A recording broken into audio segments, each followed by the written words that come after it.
Hi everybody, it's Cindy Williams here with another DSpeak. This time we do have a colleague. It's a colleague interview, and today we're talking with Tracy Giovanetti. Tracy, tell us a little bit about yourself. Well, I am so pleased that you asked me to be interviewed. I actually worked at DSpeak State, I guess about 7 or 8 years ago, for 3 years, and then I decided that I wanted to go into administration, and so I kind of worked my way into administrative position and did that for a few years and hated every minute of it.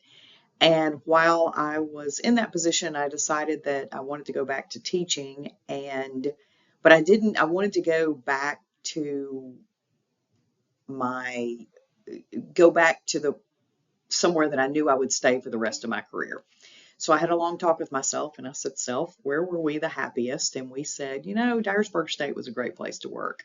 So everything came together, and I forget I can look at you. Yeah, you can. You can look at you because they don't see us looking at each other. Exactly. We're both sitting here looking at the camera. Yes, indeedy. Welcome to this interview. Anyway, so anyway, so all the stars aligned, and I came back, and I am absolutely thrilled to be back. Good. We're glad that you are back.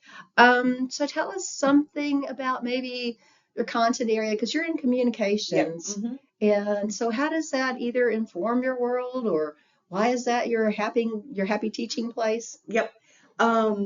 Because I think, and it's interesting, teaching, and of course everybody calls it the speech class, but I'm really working very hard to make it not the speech class, because there are a couple different ways you can approach it. You can approach this class as straight public speaking, or you can approach it as true communication, where they do speeches, but then we talk about conflict, we talk about family, we talk about work communication, we talk about relationships.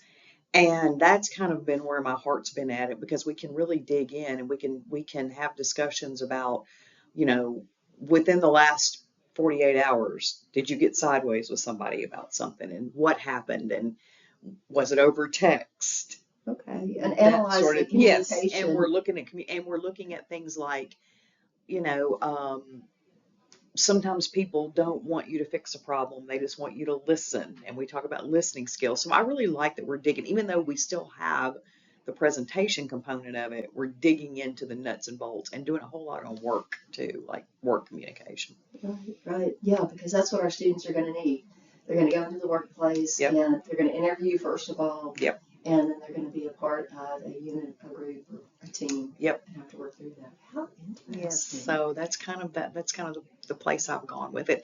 And it's interesting too, because and then how it informs me is that I notice more now things in my world. Even if something has gotten sideways, I look at I'm looking at it going, okay, what happened here? Why are we both staring at the laptop? Exactly. I know, we keep looking at the laptop. Zoom, we're so okay, Zoom. I found out where the time is. We're so Zoom oriented. But anyway, so that's where that's why I love teaching it, and that's why I think it's so important. It frustrates me that we all of us, I feel like, are having to defend our area.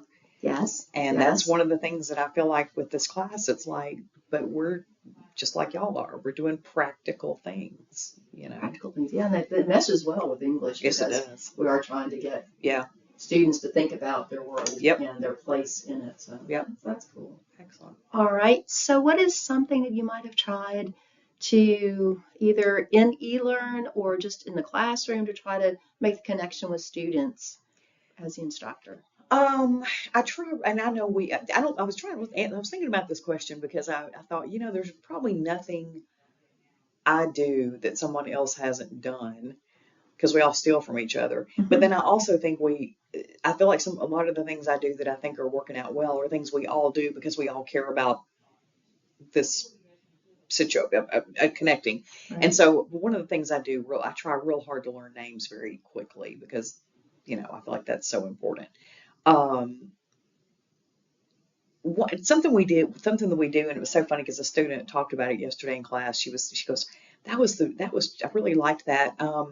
After they do a presentation, I have them all get in a circle and they all compliment each other. Okay. No, not constructive criticism, literally just tell that person one thing they did well. And so they go around, and it's amazing. That's nice. The bonding that every time we do it, I watch the dynamics of that class change immediately. Like yesterday, they did it. Class was over. They sat there and talked for another 5 minutes in their groups. So I have to pay attention to the speech. Yes. And watch the person and try to figure out something positive that they can provide to them as feedback. And they have to turn it into me, because I have to see that they were, it can't be just good speech. Good job, good speech. So anyway, so that's something that I think works out really well. That's interesting. Intentional, positive feedback and reinforcement. Yeah, and forcing them to listen, because it's real easy. You got 7 or 8 speeches. It's easy to zone out. Oh gosh, yeah. And they have to. I mean, I know I have to find that stuff. I know. We've all been through presentations, and woo. I'm grading this. And presentation by bosses too. Just thought I'd throw that in there. Sorry, there I we hope go. I don't There get we you go. fired in this interview. No, that was me who said that.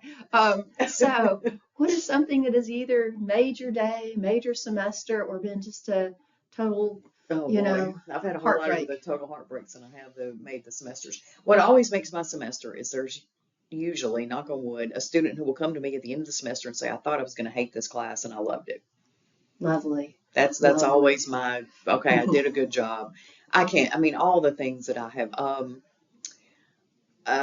usually I try very hard to create, if it's an online assignment, I try to create it where they're taking the information and they're applying it. Mm-hmm. Well, critical thinking is not, we're just still struggling with that. And so so I still struggle with how to get them to do that, because it ends up being copying and pasting from the book, no matter how, and I'm still working so hard on that. And I really struggle. I mean, one of the reasons I don't like to teach online is because I just still struggle so hard with that connection, that in the classroom, there's just, and I know there are people who do this so well, and I'm just not one of them. I just, there's a disconnect there that the in-person audience, that you feed from that. Yes. And and that's something that, and I was just trying to think, and then the other big failure that I think I've managed to do a whole lot better is when I first started teaching, I was so full of hubris. Like I knew everything, and it was, everything was equal. There was no equity. It was all equality in my classroom. So if God forbid something happened that you had absolutely no control over and you couldn't do an assignment, I was like, oh, I'm so sorry. This policy applies to everybody. Now that I have looked at things more through an equity lens, I'm more relaxed in the classroom. My students are more relaxed. People are still earning the grades but if someone has a situation that is out of the box, I work with it now, as opposed to, this is the way you got to do it, because everybody's got to do it this way. That's good. That's good. Yeah, and I think TBR over the last 5 or 6 years has gotten that 360, that wraparound service that has helped us feel like we can not cater to a student, but just accommodate. Yeah. And again, it's not I had a student the other day, miss this, can I please? I said, I'm sorry, that's my policy. So it's not that I'm opening every assignment for every student. It's just there are times that we should be flexible. And I have just found myself more relaxed in the classroom since I'm not so on edge of, everybody's got to do this way. Yeah. Which helps. Yeah. Oh, yeah. Makes students much more happy and comfortable. If they're relaxed, they'll relax a little bit. Yeah. Yep. All right, let's move into eLearn. And if the genie of all eLearns could grant a wish, what is something you would like for eLearn to? Well, and I'm opening a can of worms here, but I would like eLearn to be able to, I would like a better Chat GPT detector, AI detector, because I feel like if they can create using AI, we ought to be able to see that they did that. But at the same time, I feel like maybe we're being encouraged to. That's an interesting reality we're working within. And yes, Yes. I was at a conference, a webinar, I should say, late last week. It was about AI and talking about instructors using AI to help um, not only create a learning outcome, but then an assessment that would match that, and then a grading rubric that would all be aligned using AI. And they said, however, we know that you're going to have to adjust these things. It's not going to come out perfectly, and you're going to have to adjust it. And you need to be upfront with your students how you use AI so that they understand that there are boundaries and that you're not going to totally AI something, and therefore you will not allow them to totally AI Well, something. there we go. I don't know. It's just I don't know. wild new world we're in. And truthfully, I mean, my thing with AI is I wouldn't even so mind to let them use it with my permission if I thought that I could also get a paper that tells me how they edited it that wasn't then created by. Well, It's yeah, and that this- was one of the things It's this that rabbit hole. the instructors were talking about, that you get them to document every step of the way, but that's so much more to grade and keep up with, and then you do have to look at, so is that, did AI say how it did its homework? But that's if I could have my I really wish I do wish that eLearn was more I do wish that we could I wish that we could trust the AI detector.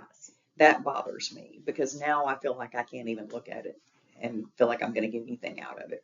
I try my very best to explain everything that counts as AI to students, and then I still do count off for it, but not to the full degree of what Turnitin claims. Yeah. And usually Turnitin is finding less than what students use as external checkers, so it's kind of wild. It's anyway, but I hate to end on a negative note.